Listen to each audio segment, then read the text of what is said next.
सास और बहू प्रेरणादायक कहानी। शादी को कुछ ही दिन हुआ था और आज कामवाली भी नहीं आई, इसलिए अदिति बर्तन धोने लगी। धोते धोते उसके हाथ से कांच का कप नीचे गिरकर टूट गया।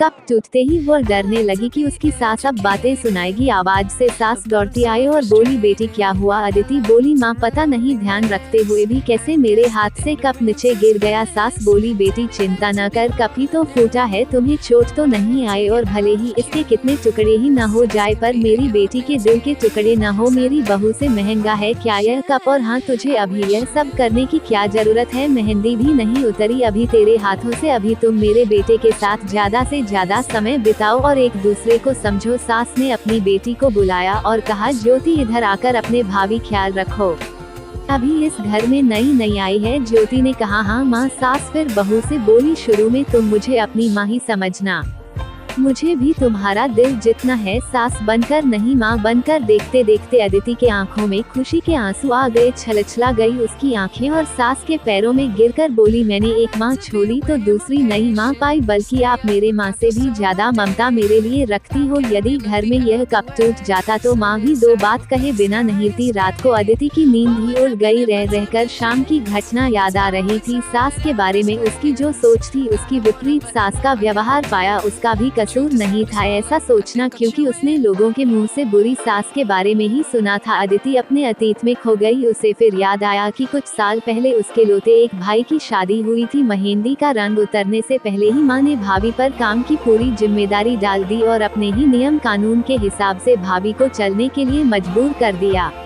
माँ ने भाभी को घर में एडजस्ट होने में जरा भी वक्त नहीं दिया। भैया भाभी को बाहर ले जाते तो माँ का मुंह फूट जाता और बोलते कि हर समय भाभी को साथ ले जाने की क्या जरूरत है। कभी भी भाभी को खुली हंसी हंसते नहीं दिखा। समय के साथ भाभी ने सहना छोड़ दिया फिर, और घर में हर रोज झगड़ा होने लगा। एक दिन भाभी के हाथ से कांच का गिलास नीचे गिरकर टूट गया। माँ चिल्लाने लगी कि कितनी कीमती गिलास टूट दिया। किसी न किसी बात पर वह भाभी पर चिल्लाती। भाभी भी गुस्से से बोल देती थी कि माँ मैं तो बैठी खाती हूँ, आप तो खड़ी खड़ी खाते हैं। जब से आई हूँ तब से रोज दो दो चार जाली कोटी न सुना दो, तब तक आपको चैन ही नहीं मिलेगा। कभी मेरे माँ को तो कभी मेरे बाप को, हमेशा मेरी मायके वाली को कोसती रहती हो।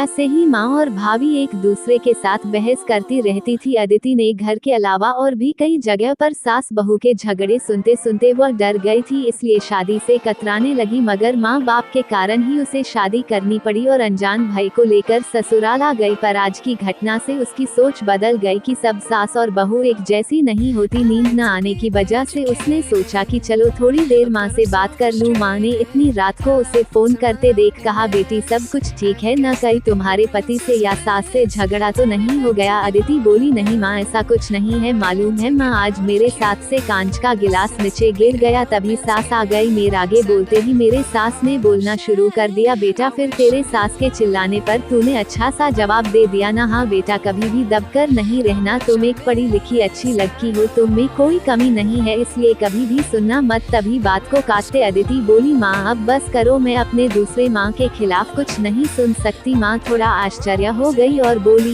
यह क्या बोल रही हो? अदिति बोली, हाँ माँ, आज मेरे हाथ से जब कप गिरा तो मेरे सास ने बिल्कुल भी मेरे साथ बुरा व्यवहार नहीं किया। अंत में अदिति बोली, अब आप समझ गई न सारी बात? माँ एक और बात कहनी थी, आप बुरा तो नहीं मानोगे? उसकी माँ बोली, हाँ बोल बेटा। अदिति बोली, माँ काश आप भी मेरी नई माँ के साथ भाभी की तरह व्यवहार करती तो शायद भैया और भाभी अलग घर में नहीं रहते। अपनी बेटी की यह सब बातें सुनकर उसे एहसास हुआ कि उसने अपने बहू के साथ गलत व्यवहार किया था। उसकी बेटी ने उसकी आंखें खोल दी। अदिति उससे पहले कुछ बोलती तभी उसकी माँ बोली, अदिति अब जब तू यहाँ आएगी तो पूरे परिवार को एक साथ पाएगी। अब फोन रख, मुझे बेटे और बहू की स्वागत की तैयारी करनी है। शादी के बाद नई जिंदगी की शुरुआत में अगर आज सास समझदारी से काम नहीं लेती, अपनापन नहीं जताती, तो शायद शुरुआत की नींव ही कमजोर होने से पूरी जिंदगी आपस में दरार पड़ जाती है।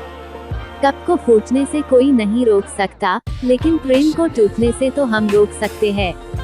कांच के टुकड़े हो जाए पर घर के टुकड़े न होने दे। अपने घर में प्रेम का वातावरण बनाए रखिए, एक दूसरे को समझे, एक दूसरे की इज्जत करे तो घर स्वर्ग बन जाएगा। घर नर्क से स्वर्ग में बदल सकता है यदि बहू सास को माँ मान ले और बहू सास बहू को बेटी मान ले। दृष्टि बदलने से सृष्टि बदल जाएगी और एक स्त्री चाहे तो घर को स्वर्ग बना सकती है और चाहे तो नर्क भी बना सकती है।